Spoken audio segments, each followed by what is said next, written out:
Good morning, students. In class 9th, you have learned about the mean, mode, and median. These are the three measures of central tendency. You have done the mean, mode, and median of ungrouped data in class 9th. In class 10th, we will do the mean, mode, and median of grouped data. Ungrouped data के लिए हमारे पास दो फार्मूले थे. Mean is equal to sum of observations is divided by number of observations. ठीक है. और दूसरा था अगर ये आपको विदाउट फ्रीक्वेंसीज था, और अगर फ्रीक्वेंसीज दी होती हैं तब मीन का फार्मूला होता है sigma f i x i divided by sigma f आई. अब हमने करना है मीन ऑफ ग्रुप्ड डाटा. ठीक है.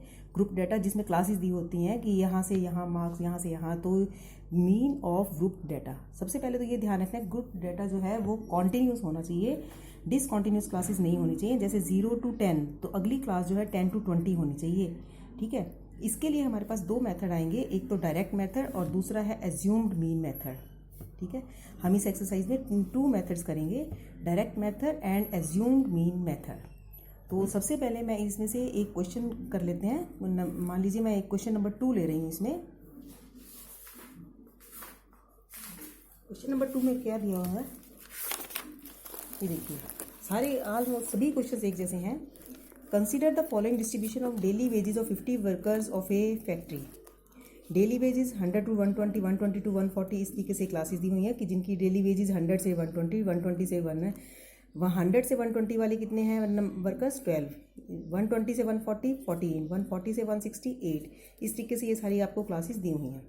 तो इसमें आपको बताना है find the mean daily wages of the workers of the factory. तो हम इसमें सबसे पहले मैं आपको डायरेक्ट मेथड करके दिखा रही हूँ. देखिए क्वेश्चंस मैंने कुछ क्वेश्चंस लिखा हुआ है. Daily wages 100 to 120, 120 to 140, 140 to 160 और ये दिए हुए हैं number of workers. Number of workers को हम एफ आई कहते हैं. और अब लीजिए कि क्लास मार्क्स. क्लास मार्क्स क्या होते हैं? क्योंकि ये ग्रुप डाटा है तो हम इसको क्लास मार्क्स लेंगे. क्लास मार्क्स में क्या होगा? Upper limit. क्लास मार्क्स में हम लिखेंगे upper limit divided plus lower limit divided by 2. Upper limit plus lower limit divided by 2. ठीक है. ये लिखा class marks upper limit plus lower limit divided by 2. तो इस तरीके से हम क्लास मार्क्स निकालेंगे. तो हमारी ये क्लास कौन सी है? 120 से 140. ठीक है. पहली क्लास जो है हमारी 100 से लेकर 120 तक. तो 100 प्लस 120 कितना हो गया? 230. और 100 प्लस 120 220. 220 का आधा कितना हो गया? 110. तो पहले इसका आ गया 110. दूसरा इसका क्लास मार्क 130, फिर है 150 और उसके बाद 170 और उसके बाद है 190. ठीक है.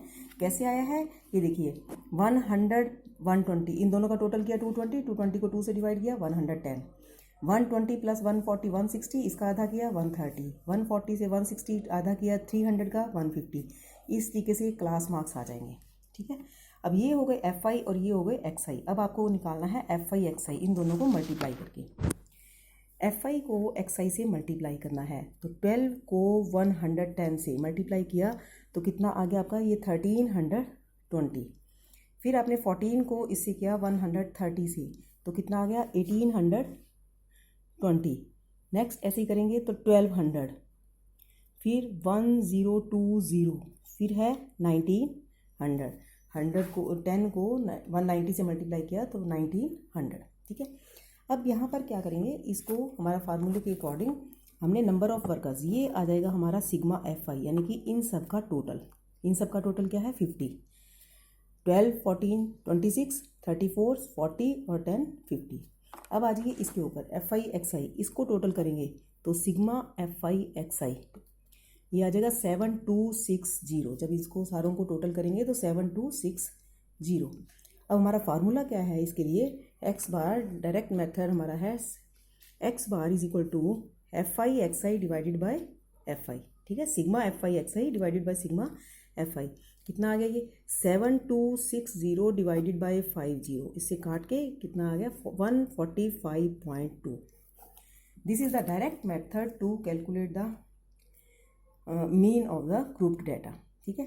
एक हम अब करेंगे, एक क्वेश्चन कर लिया डायरेक्ट मेथड का और एक अब हम करेंगे उसका एज्यूम्ड मीन मेथड का। एज्यूम्ड मीन मेथड में हमने एक एज्यूम, जैसा कि नाम से ही पता लग रहा है, एक मीन एज्यूम कर लेना है कोई सा भी इनमें से, ठीक है। मैं आपको क्वेश्चन नंबर इसका क्वेश्चन नंबर 6 कर रही हूँ, ठीक है।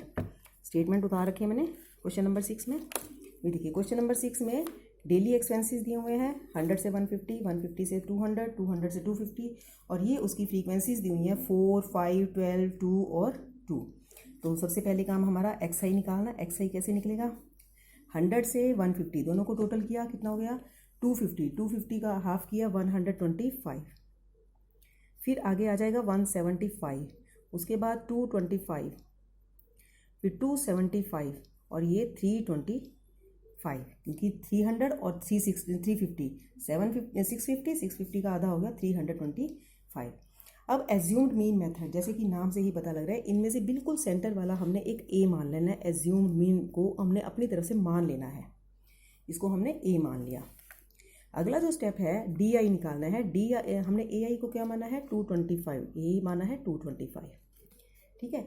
एक्स आई में से 225 माइनस करेंगे, यानी कि 125 में से 225 माइनस किया तो कितना आ गया? -100, फिर -50, फिर ये 0 और फिर ये 50 और फिर 100। अब आपने क्या निकालना है? ये तो आ गया डी आई, ठीक है। अब हमारा डी आई है, एक्स आई का कोई रोल नहीं रहेगा, डी आई का रोल रहेगा। D I into F I, F I ये आपका दिया हुआ है, F I into D I. अब एफ आई F4 है, डी आई -100, तो ये कितना हो गया? -400।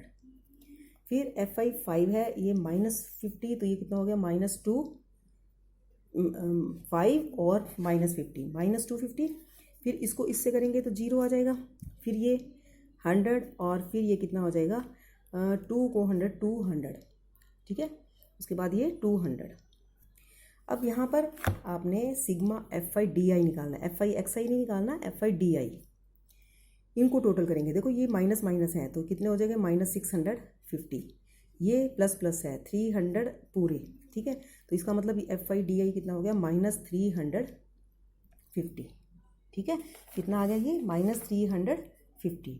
अब जो फार्मूला है वो एज्यूम्ड मीन मेथड में x bar is equal to A, जो हमने ए माइनस किया था ऊपर क्वेश्चन में, यहाँ पर ए हमने माइनस किया था, यही ए जो है यहाँ पर प्लस हो जाएगा, ठीक है। ए प्लस सिग्मा एफ आई, पहले एक्स आई था अब ये डी आई हो गया, sigma f I D I divided by sigma f आई। अब ए कितना लिया है हमने? 225